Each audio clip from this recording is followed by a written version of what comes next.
Hello and welcome to this session. In the previous session, we learned how to launch Jupyter Notebook and its features. In this session, we are going to write our first Python program on Jupyter and we are going to run it. So here I have a Jupyter Notebook launched in my web browser.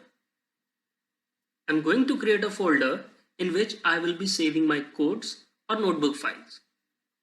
So let me create a folder. As you can see that a new folder has been created by the name Untitled Folder. Let's select it using this checkbox and then rename it. You may type in whatever name you like. I'm going to name it Python Basics.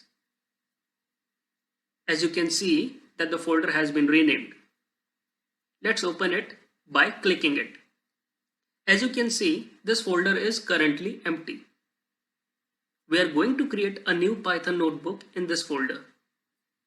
Just go to New and select Python 3 under the section of Notebook.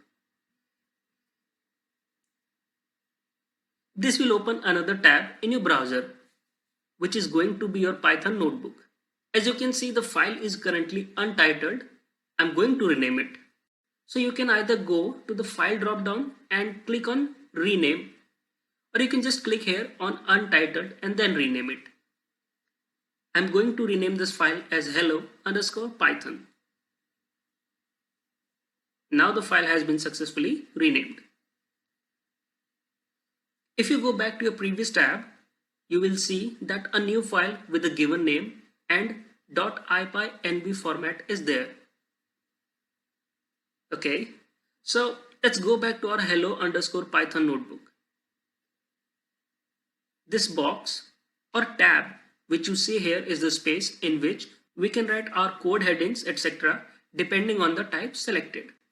The type of this cell can be changed from this drop down menu.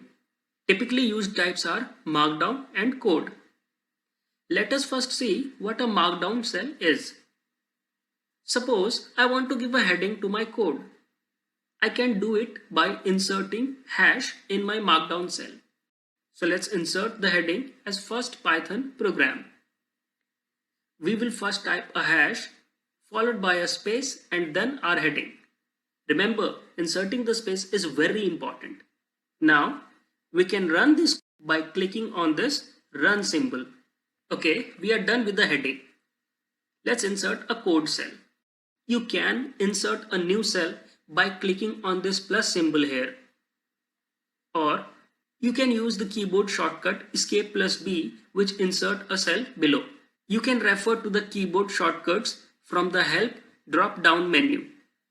Keyboard shortcuts will be very handy in the future. Okay, now a new cell has been added. Let's click here and write our first piece of code. We want to print the sentence Hello Python. So we will write print, then open the brackets or parenthesis and open the quotation, and we will write our desired sentence between these quotes.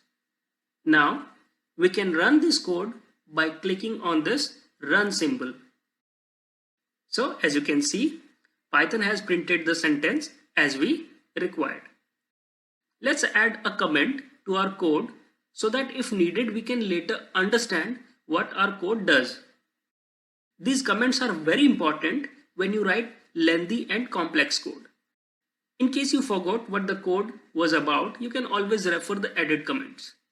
They are also very helpful if you are giving your code to someone else. The other person may refer your comments to understand your code. So you can add a comment by mentioning a hash in your code and then writing its description like this. Let's save this by clicking the save icon or Ctrl+S. Now let's add another cell and see another instance of the print statement.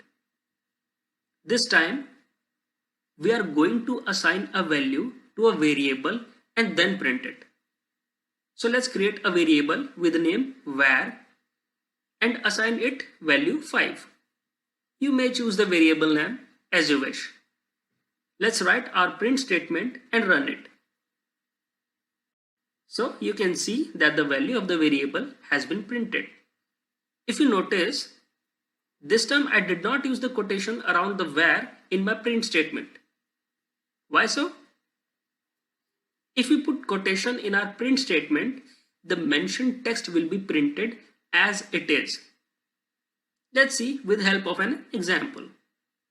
This time I'm going to put quotation around where in my print statement and then run it. So you will notice that the expression where is printed as it is. This is called printing a string. So now I hope that you have understood the difference between the uses of both. So let me add the comments to my code and then save it.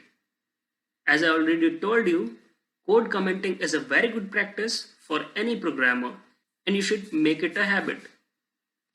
So that's all for this session. See you in the next one. Thank you.